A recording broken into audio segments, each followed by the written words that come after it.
Alright, so today we're going to do a basic explanation of a few of the major components of automatic transmission. What we're going to start with is, here we have a valve body. Within the valve body are a lot of different channels and passages. Depending on which solenoids are activated, or both solenoids, it'll open up different passages. We'll use different valves to open up different passages to allow the transmission fluid to flow through and allow different actions to take place within the transmission.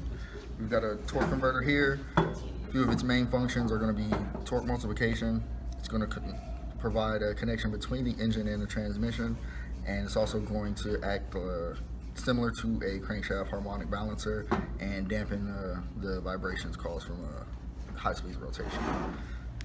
We've got our output shaft here. We have our transmission fluid pump.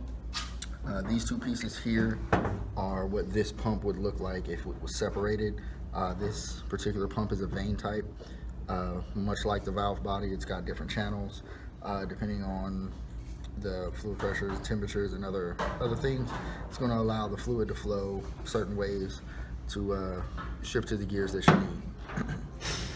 We've got our planetary gear set here. The planetary gear set is going to allow you to achieve the different gear ratios so that you can get the different gears much like you would in a manual transmission. It's going to do that depending on which clutch packs are holding which parts in the planetary gear set. It's going to allow it to turn in different ways. If you hold the sun gear here in the middle, it will allow the carrier gear and the planetary gears to rotate around it. Using different holding devices, which I'll get to in a moment, you can hold the outer ring gear, and just the sun gear and the planetary gears on the inside will be able to rotate, and that will give you different ratios for your different gears. We've got a one-way clutch using other components, which we'll get to at a later time. Indirectly, we'll lock these two together, and the one-way clutch will allow rotation in only one direction to achieve the gears that you need to.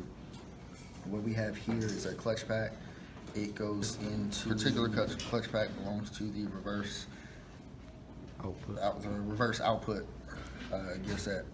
These here, we've got a combination of friction discs and the steel plates. The way these work are with different components. The friction disc would go and would lock into place around certain gears, and then the steel plates in between would have the teeth on the outside, which would lock into place on a different device. Depending on what gear you shift into or what needs to happen, the fluid's going to apply the correct amount of pressure, and the inside teeth on the friction disc will lock into the planetary gear set, for example. And once those friction discs are pressed against the plates, those plates are going to be locked into, we'll say, another gear set, which in turn will lock those two together and allow them to rotate or hold together the way they need to. Another holding device that we have is a clutch band. This one here goes around the reverse input drum, and that will hold the reverse input drum in place so that it can lock in and with another component to create a gear set as well. That's it.